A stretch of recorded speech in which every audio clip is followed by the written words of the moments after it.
If you survived narcissistic abuse, the manipulation, the gaslighting, the grief of losing someone who was never actually real, and you're still standing here watching this video, I need you to hear something.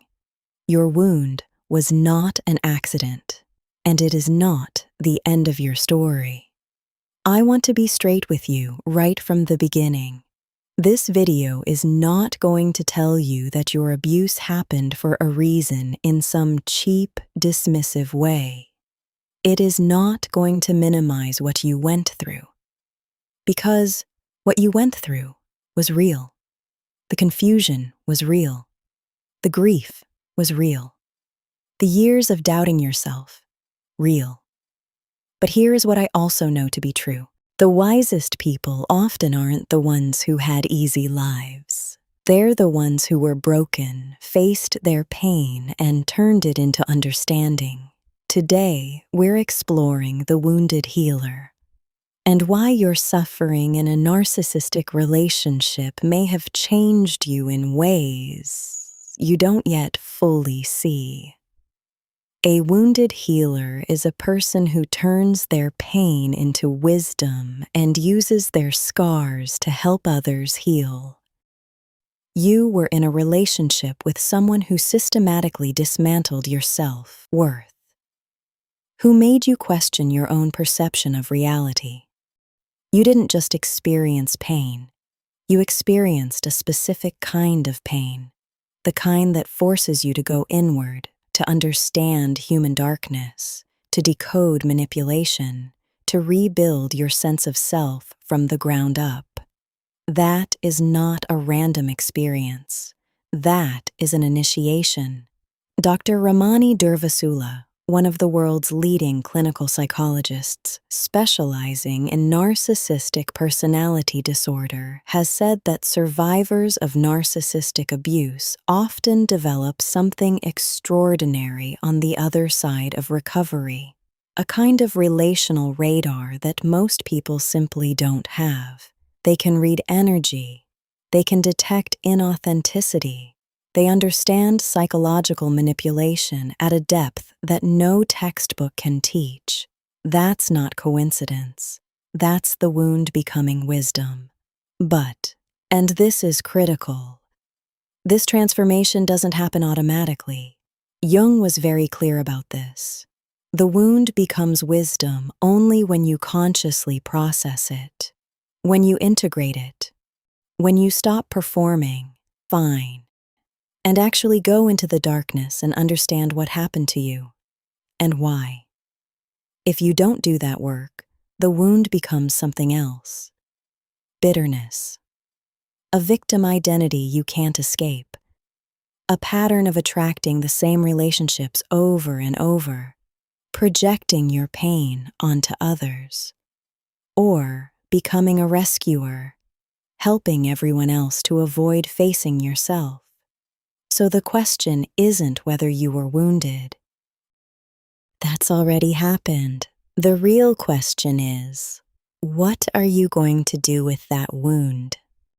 Soul purpose and the 5 reasons you were chosen. Now let's go deep. I'm going to give you 5 reasons.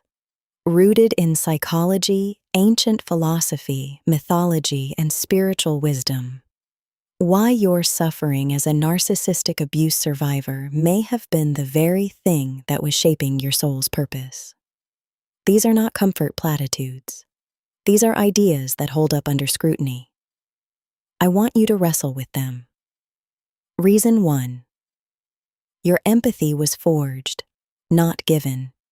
Most people are born with varying levels of empathy, but there is a difference between sympathy, feeling sorry for someone, and deep empathic resonance, actually being able to inhabit another person's pain. The second one cannot be taught in a classroom. It has to be lived. Dr. Ramani notes that narcissists specifically target people with high empathy. And here's the painful irony. The very thing that drew you into that relationship, your capacity to feel, to understand, to give, is also what makes you uniquely equipped to help others in pain. You know what it feels like to be gaslit. So when someone tells you they feel like they're going crazy in their relationship, you don't give them a generic response. You recognize it. You can say, "I know exactly what you mean. Here's what's happening to you." That level of knowing cannot be faked. It comes from having been there. The Stoic philosopher Epictetus, who was born a slave, who experienced profound personal suffering, wrote something that echoes across centuries. It is not what happens to you, but how you react to it that matters. But here is the part people miss. How you react is shaped by what you now understand. And what you understand, you earned through pain. Think about the people in your life who you trust most when you're in pain. Are they the ones who had everything easy? Or are they the ones who've been through something? Who have that knowing look, that steady presence, that ability to sit with you in the dark without flinching? That's what you're being built into. Here's a deep, reflective question for you. When was the last time someone came to you with their pain, and you knew, without explanation, exactly what they needed to hear? Where do you think that knowing came from? Here is the key takeaway from reason number 1. Your empathy is not a weakness that made you a target. It is a gift that was pressure tested. On the other side of this recovery, it becomes one of your greatest assets, but only if you stop apologizing for having it. Reason 2. You were being initiated, not destroyed. Across many indigenous and ancient traditions, there is a consistent pattern. Before a person can lead or heal, they must be broken first. Not broken forever. Broken open. The shaman in many traditions goes through what anthropologist Mircea Eliade called a symbolic death and rebirth. They experience illness, exile, or crisis, and they must descend into the underworld of the psyche before they can come back up with wisdom to share. Here is a radical question. What if your narcissistic relationship was your symbolic death? Not literally, but think about who you were before that relationship. Think about who you are now. Are they the same person? Most survivors say no, not even close. The person who walked into that relationship was often someone who hadn't yet learned their own value, someone who was still operating from childhood wounds, people-pleasing, overgiving, ignoring red flags because they were conditioned to prioritize others' comfort over their own truth. That person had to be dismantled, not because you deserved cruelty, but because the version of you that comes out the other side, the one who has boundaries, who can recognize manipulation, who no longer shrinks for anyone, that version of you is far more capable of actually living. Jung called this individuation the process of becoming your most authentic self, and he was very direct. Individuation almost always involves suffering, not because the universe is cruel, but because comfort doesn't force growth. Crisis does.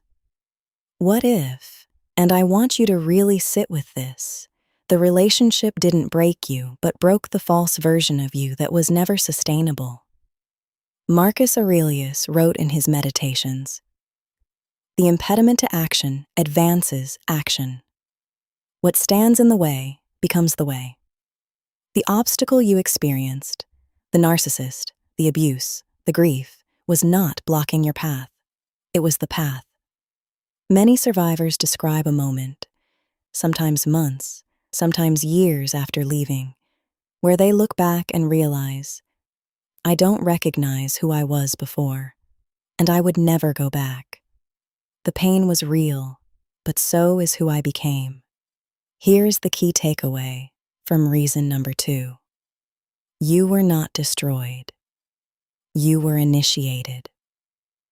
The grief you feel is not the grief of failure. It is the grief of transformation. Honor what died and be willing to meet who was born. Reason 3. Your wound reveals your soul's curriculum. Jung said something that I find almost unbearably true. The most terrifying thing is to accept oneself completely. Here's what I mean in the context of narcissistic abuse. The relationship exposed things. It exposed where your boundaries were absent. It exposed what you were taught to believe about love, that it required sacrifice, suffering, earning. It exposed the wounds from childhood that you had never fully faced. This is painful, deeply painful, because it can feel like you're being blamed for what happened to you. You are not. I want to be very clear. The narcissist is responsible for their behavior. But, and this is where real healing lives, the relationship also illuminated the places inside you that were asking for your own attention long before that person arrived. Dr. Ramani talks about this carefully but honestly. Many survivors grew up in environments that normalized emotional dysregulation, inconsistency, or conditional love. The narcissistic relationship didn't create those wounds. It activated them, and in activating them, it forced them into the light. In Jungian psychology, we call this the shadow, the parts of ourselves we've suppressed, denied, or been taught to hide. The shadow doesn't go away when you ignore it. It simply waits. And it tends to manifest in the relationships we choose, the patterns we repeat, the dynamics we find ourselves in, until we are willing to look. Here is the unusual angle. What if the narcissist was, paradoxically, a messenger? Not a good person. Not someone who treated you well, but a messenger. Someone whose very behavior forced you to finally confront the parts of yourself that needed healing? The ancient Sufi poet Rumi wrote, "The wound is the place where the light enters you, not the wound that the narcissist gave you, the older wound, the one that made you available to be hurt in this way. That wound is also where your greatest growth will enter. Your soul's curriculum is not about becoming invulnerable. It is about becoming whole." I have a question that requires deep honesty. If you're honest with yourself, before the narcissist, were there places inside you that already knew you weren't fully valued?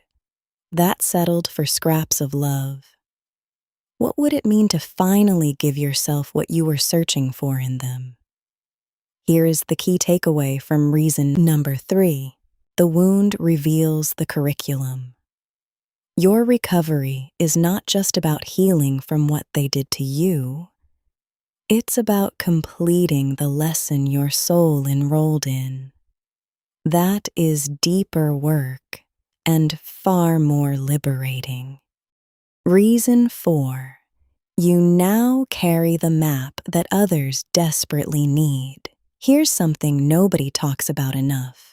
Survivors of narcissistic abuse become some of the world's most effective guides through manipulation, trauma, and psychological abuse, precisely because they lived it, not because they read about it, not because they took a course, but because they were in the labyrinth. They know every hallway, every dead end, every false exit the narcissist offers. They know the feeling of the fog, and they know, step by step, what it took to get out. Dr. Ramani has described narcissistic abuse as one of the most psychologically intricate forms of relational trauma, because it operates through confusion rather than obvious violence. The manipulation is subtle. The abuse is deniable. the cognitive dissonance is profound. This is exactly why so many survivors spend years not even realizing what happened to them. But once you do realize, once you decode the pattern, you have something extraordinary. Clarity that cuts through the fog for others who are still lost in it. Think about how many people right now are in relationships they can't quite name. They know something is wrong. They feel crazy, exhausted, ashamed, but they don't have the language. They don't have the map. You have the map. The philosopher Plato described this in his allegory of the cave. Prisoners chained in a cave see only shadows on a wall and believe those shadows are reality.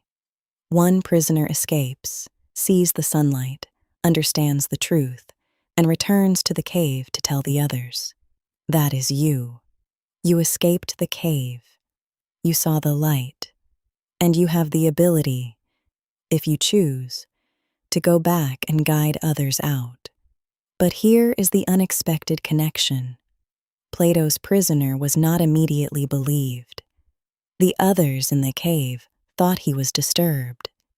They didn't want to hear what he had to say. And you may experience this too. When you speak your truth about what happened, some people won't believe you. Some will minimize it.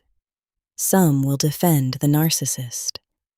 That doesn't make your map wrong. It makes it more necessary. In ancient philosophical wisdom, Seneca wrote, "Per aspera ad astra," through hardship to the stars. The path to illumination is not comfort. It is the willingness to pass through difficulty and bring back what you learned. Here is the key takeaway from reason 4. You are not just a survivor.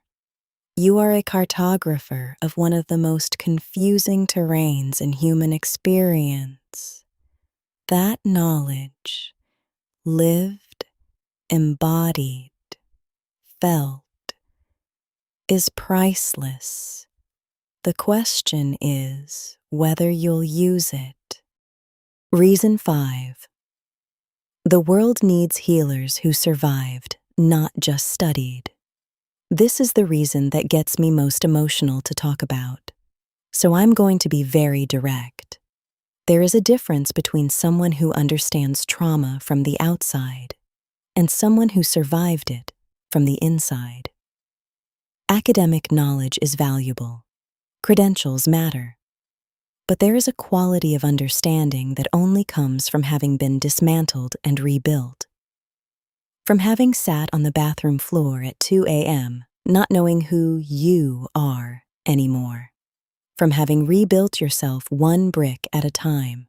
That quality, that groundedness in lived experience, is increasingly rare and increasingly necessary. We live in a world where narcissistic dynamics are everywhere.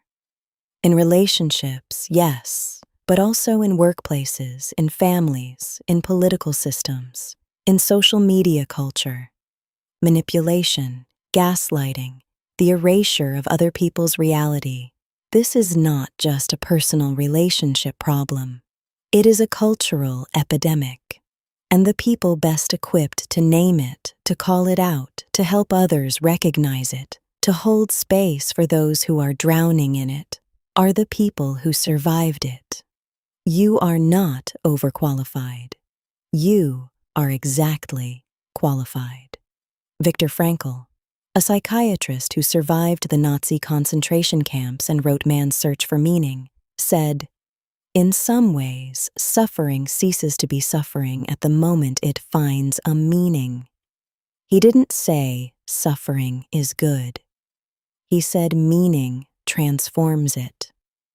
Dr. Ramani talks often about what she calls the radical acceptance phase of narcissistic abuse recovery. The moment when a survivor stops waiting for the narcissist to acknowledge what they did and instead turns their energy toward their own growth and, eventually, toward helping others. She describes it as the moment when the story shifts from what was done to you to what you do with it. What will you do with it? Your survival is not just for you. It never was. I have an empathy question for you. Who do you think you could have helped? Even one person. If you'd taken everything you learned and turned it outward. Is that person waiting for you right now? Here is the key takeaway from reason 5. The world doesn't need more perfect people. It needs people who survived imperfect situations and transformed them. Your survival, your understanding, your rebuilt life. It is medicine, and the world is waiting for it. How to become a wounded healer, step by step. Okay, so we've talked about the why. Now let's talk about the how. Because inspiration without direction is just emotion, and you deserve something practical. Here is a step-by-step path from wound to purpose. Grounded in psychology, Jungian principles, and the real experiences of survivors. Step 1. Stop performing fine. The first step sounds simple and is actually radical. Stop pretending you've healed faster than you have. The wounded healer path begins with radical honesty about the wound, not dramatizing it, not performing it for attention, but genuinely acknowledging. This happened. I am affected. I need to understand it. Step 2. Get into conscious processing. This means therapy, ideally trauma-informed, with a therapist who understands narcissistic abuse dynamics. It means journaling. It means understanding what happened, naming the abuse patterns, and starting to distinguish their narrative about you from the truth about you. Dr. Ramani's work is a powerful resource here. Her YouTube channel, books, and lectures specifically decode the psychology of what you experienced. Step 3. Do the shadow work. This is the Jungian piece. Ask yourself, what did this relationship show me about my own unhealed wounds? Where did I abandon myself in this relationship? What fears drove me to stay? Not to blame yourself, but to know yourself. The shadow, when integrated, becomes a source of extraordinary self-awareness. Step 4. Build your identity outside the wound. At some point, the survivor identity must be transcended, not denied, but transcended. You are not only someone who was abused, you are a person with gifts, interests, perspectives, and a future that belongs entirely to you. Begin building that identity actively. New skills, new communities, new purpose. Step 5. Turn outward. When ready. This is the wounded healer moment. Not before you're ready. Premature helping from an unhealed place becomes codependency. But when you have done enough of your own work, begin to offer your understanding to others. Share your story. Support others in recovery. Pursue work that uses your insight. Not because you have to be perfect to help, but because your experience itself is the credential. I want to end this video with something I genuinely mean. You were not weak for getting into that relationship. You were not broken. You were being prepared. And somewhere, someone is waiting for exactly the wisdom you carry.